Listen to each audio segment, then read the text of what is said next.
ಅಡಿಯೇನ್ ರಾಮಾನುಜದಾಸನ್. ರಾಮಾನುಜರ ಶಿಷ್ಯ ಪರಂಪರೆ ಬಹಳ ದೊಡ್ಡದು. ಎಲ್ಲ ಶಿಷ್ಯರು ತುಂಬ ಜ್ಞಾನಿಗಳಾಗಿ ಸಾಕಷ್ಟು ಕೃತಿಗಳನ್ನು ರಚಿಸಿದ್ದಾರೆ, ವ್ಯಾಖ್ಯಾನಗಳನ್ನು ಬರೆದಿದ್ದಾರೆ. ಇವರಲ್ಲಿ ಕೆಲವರ ಹೆಸರನ್ನು ಈಗ ನೆನಪಿಸ್ಕೊಳ್ಳೋಣ.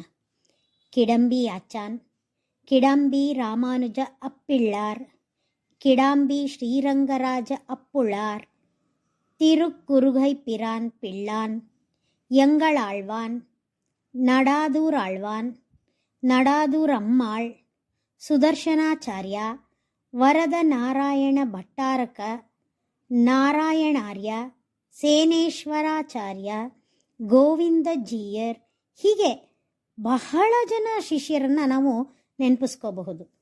ಕಿಡಂಬಿ ಆಚಾನ್ ಅವರ ಮಗ ರಾಮಾನುಜ ಅಪ್ಪುಳ್ಳಾರ್ ಅವರ ಮಗ ಶ್ರೀರಂಗರಾಜ ಅಪ್ಪುಳ್ಳಾರ್. ಇವರಿಗೆ ಕಿಡಂಬಿ ರಾಮಾನುಜ ಅಪ್ಪುಳ್ಳಾರ್ ಹಾಗೂ ತೋತಾರಮ್ಮ ಅನ್ನೋ ಮಕ್ಕಳಿದ್ರು. ಇವರಲ್ಲಿ ರಾಮಾನುಜ ಅಪ್ಪುಳ್ಳಾರ್ ಆತ್ರೇಯ ರಾಮಾನುಜ ಅಂತಾನೆ ಪ್ರಸಿದ್ಧರಾಗಿದ್ದವರು. ಇನ್ನು ತೋತಾರಮ್ಮನವರ ಮಗನೇ ವೇದಾಂತ ದೇಶಿಕರು. ಆತ್ರೇಯ ರಾಮಾನುಜರ ಜೊತೆ ಒಡುಕು ತಿರುವೀದಿ ಪಿಳ್ಳೆ ಹಾಗೂ ಸುದರ್ಶನಾಚಾರ್ಯರಿಗೆ ಗುರುಗಳು ನಡಾದೂರ್ ಅಮ್ಮಾಳ್. ನಡಾದೂರ್ ಅಮ್ಮಾಳ್ ದೇವರಿಗೆ ದಿನಾ ಹಾಲು ಕಾಯಿಸಿ ಕೊಡ್ತಿದ್ರು. ಹದವಾಗಿ ಹಾಲು ಕಾಯಿಸಿ ಒಬ್ಬ ತಾಯಿ ತನ್ನ ಮಗುವಿಗೆ ಹೇಗೆ ಕೊಡ್ತಾಳೋ ಹಾಗೆ ಕೊಡ್ತಾ ಇದ್ದಿದ್ದರಿಂದ ಆ ವರದರಾಜ ಸ್ವಾಮಿನೇ ಇವರನ್ನ ಅಮ್ಮಾಳ್ ಅಂತ ಕರೆದು ಇವರು ನಡಾದೂರ್ ಅಮ್ಮಾಳ್ ಅಂತಾನೆ ಪ್ರಸಿದ್ಧರಾದವರು. ಇವರಿಗೆ ತಂದೆ ತಾಯಿ ಇಟ್ಟ ಹೆಸರು ವರದಾಚಾರ್ಯ ಅಂತ. ಇವರು ದೇವರಲ್ಲಿ ವಾತ್ಸಲ್ಯ ತೋರಿಸಿದ್ರಿಂದ ವಾತ್ಸ್ಯ ವರದಾಚಾರ್ಯ ಅಂತಾನೆ ಕರಿತಾ ಇದ್ರು. ಇವರು ದೇವರಾಜ ಪೆರುಮಾಳ್ ಅವರ ಮಗ, ನಡಾದೂರ್ ಆಳ್ವಾನ್ ಅವರ ಮೊಮ್ಮಗ. ಇವರ ತಾತ ನಡಾದೂರ್ ಆಳ್ವಾನ್ರವರು ಶ್ರೀಭಾಷ್ಯ ಪೀಠಾಧಿಪತಿಗಳು. ಅವರಿಂದಲೇ ಶ್ರೀಭಾಷ್ಯ ಕಲಿಬೇಕು ಅಂತ ನಡಾದೂರ್ ಅಮ್ಮಾಳ್ ಆಸೆ ಪಟ್ಟಾಗ ವಯೋಸಹಜ ತೊಂದರೆಗಳಿಂದಾಗಿ ಎಂಗಳಾಳ್ವಾನ್ ಅವರ ಬಳಿ ಕಳಿಸ್ತಾರೆ. ಅವರ ಹತ್ರ ಹೋಗಿ ಶ್ರೀಭಾಷ್ಯವನ್ನು ಕಲೀರಿ ಅಂತ. ನಡಾದೂರ್ ಅಮ್ಮಾಳ್ ಎಂಗಳಾಳ್ವಾನ್ ಅವರ ಮನೆಗೆ ಹೋಗಿ ಬಾಗಿಲು ತಟ್ಟಿದಾಗ ಒಳಗಿನಿಂದ ಎಂಗಳಾಳ್ವಾನ್ ಯಾರು ಬಂದಿರೋದು ಅಂತ ಕೇಳ್ತಾರೆ. ಇವರು ನಾನು ವರದಾಚಾರ್ಯ ಅಂತಾರೆ. ಆಗ ಎಂಗಳಾಳ್ವಾನ್ ಈಗ ಹೋಗಿ ನಾನು ಸತ್ತ ಮೇಲೆ ಬನ್ನಿ ಅಂತ ಹೇಳ್ತಾರೆ. ಇದು ನಡಾದೂರ್ ಅಮ್ಮಾಳ್ ಅವರಿಗೆ ಸ್ವಲ್ಪ ವಿಚಿತ್ರ ಅನ್ಸತ್ತೆ. ಇದೇನಿದು, ನಾನು ಇವರ ಹತ್ರ ಶ್ರೀಭಾಷ್ಯ ಕಲಿಬೇಕು ಅಂತ ಬಂದರೆ ಇವರು ನಾ ಸತ್ತ ಮೇಲೆ ಬಾ ಅಂತ ಇದ್ದಾರಲ್ಲ ಅಂತ ಆಶ್ಚರ್ಯ ಆಗತ್ತೆ.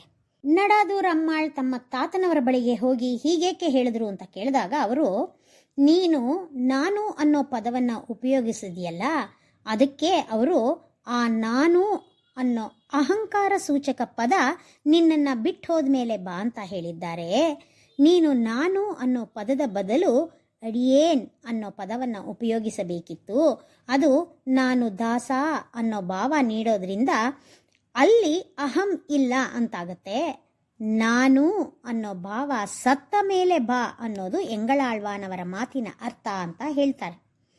ಆ ನಂತರ ನಡಾದೂರ್ ಅಮ್ಮಾಳ್ ಮತ್ತೆ ಹೋಗಿ ಅವರ ಮನೆ ಬಾಗಿಲು ತಟ್ಟಿದಾಗ ಅವರು ಮತ್ತೆ ಯಾರು ಅಂತ ಕೇಳ್ತಾರೆ. ಆಗ ಇವರು ಅಡಿಯೇನ್ ವರದಾಚಾರ್ಯ ಅಂತಾರೆ. ಆಗ ಎಂಗಳಾಳ್ವಾನ್ ಬಾಗಿಲು ತೆರೆದು ವರದಾಚಾರ್ಯರನ್ನ ಶಿಷ್ಯರನ್ನಾಗಿ ಸ್ವೀಕರಿಸಿ ಶ್ರೀಭಾಷ್ಯ ಬೋಧಿಸ್ತಾರೆ.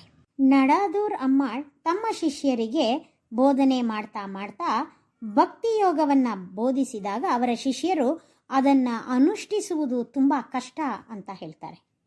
ಆಗ ನಡಾದೂರ್ ಅಮ್ಮಾಳ್ ಅವರು ಹಾಗಾದರೆ ಶರಣಾಗತಿ ಮಾಡಿ ಅಂತ ಹೇಳ್ತಾರೆ.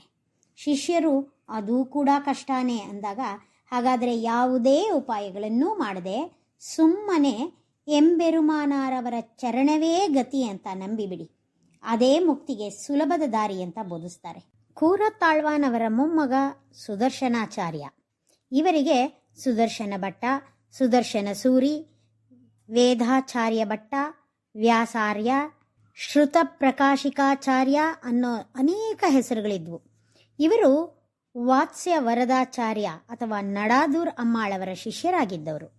ಇವರು ರಾಮಾನುಜರ ಶ್ರೀಭಾಷ್ಯಕ್ಕೆ ವಾತ್ಸ್ಯ ವರದಾಚಾರ್ಯರು ಹೇಳಿದ ಅರ್ಥವಿಶೇಷಗಳನ್ನು ಸಂಗ್ರಹಿಸಿ ಶ್ರುತ ಪ್ರಕಾಶಿಕೆ ಅನ್ನೋ ವ್ಯಾಖ್ಯಾನ ರೂಪವಾದ ವಿವರಣ ಗ್ರಂಥವನ್ನು ಬರೆದಿದ್ದಾರೆ. ಇದು ವಿಶಿಷ್ಟಾದ್ವೈತದ ಆಧಾರ ಗ್ರಂಥ.